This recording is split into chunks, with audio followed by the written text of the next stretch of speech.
Bonjour et bienvenue sur Allo Finance pour faire un point à la mi-journée. La cotation du CAC 40 à Paris n'est plus disponible depuis 9h56 en raison de problèmes techniques, mais les échanges sur les actions, les dérivés ou les obligations ne sont pas affectés et se poursuivent. Avant l'incident, le CAC 40 perdait de 36% à 3717 points.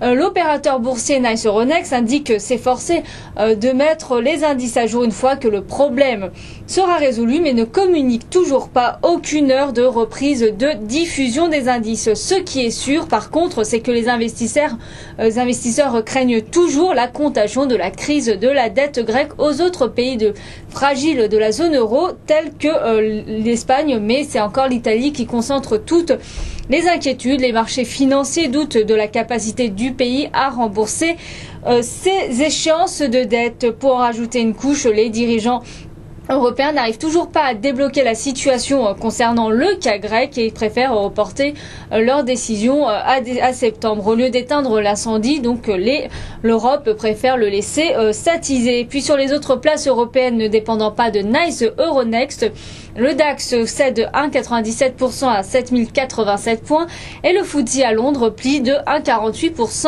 à 5841 points. Sur le front macroéconomique, les prix à la consommation britannique ont reculé contre toute attente de 0,1% alors que les économistes tablaient et anticipaient en moyenne sur une hausse de 0,2%.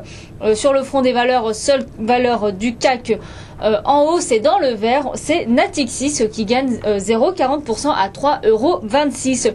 EDF Énergie Nouvelle grappille 0,44% à 39,83 €. EDF Énergie Nouvelle, Dong Energy, Nice and Wind Offshore, Poweo et Alstom se sont associés pour répondre à l'appel d'offres éolien et offshore des autorités françaises. Et puis les bancaires, à contrario, les valeurs à la peine, on a les bancaires qui pâtissent toujours du mouvement de défiance généralisé sur les marchés, mais limite leurs pertes à la mi-journée. AXA plie de 2,98% à 13,81 €. Crédit Agricole abandonne 1,99% à 8,57 €. BNP Paribas 1,13% à 45,93 € et Société Générale plie de 0,62% à 36,10 € à contrario.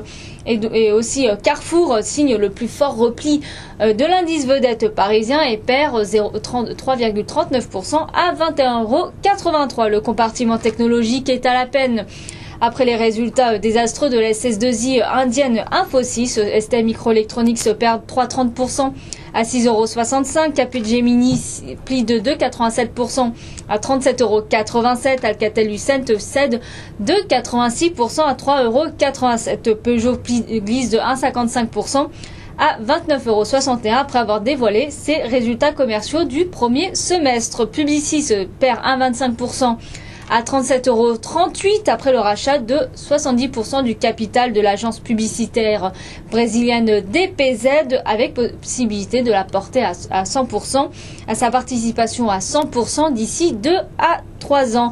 Mal orienté avant la publication de ses résultats de son chiffre d'affaires du premier semestre après bourse, L'Oréal plie de 1,65% à 87,08 €. Orcac Carmat flambe de 8,27% à 184,89 € après avoir annoncé ce mardi une augmentation de capital de 25,5 millions d'euros un an tout juste après son entrée en bourse. C'était le 13 juillet 2010. Sur le marché d'échange, l'euro évolue toujours sous la barre des 1,40 à 1,3939 face au dollar, pénalisé par l'aggravation de la crise de la dette souveraine en Europe et qui vise désormais l'Italie. Du côté du baril du pétrole, le WTI cède de 0,85% à 94,35 $, tandis que le Brent recule pour sa part de 1,17% à 115,93 $. L'once d'or cède 0,48% pour se négocier à 1548 $ l'once. Voilà ce qu'on pouvait dire à la mi-séance. À très bientôt sur Allo Finance.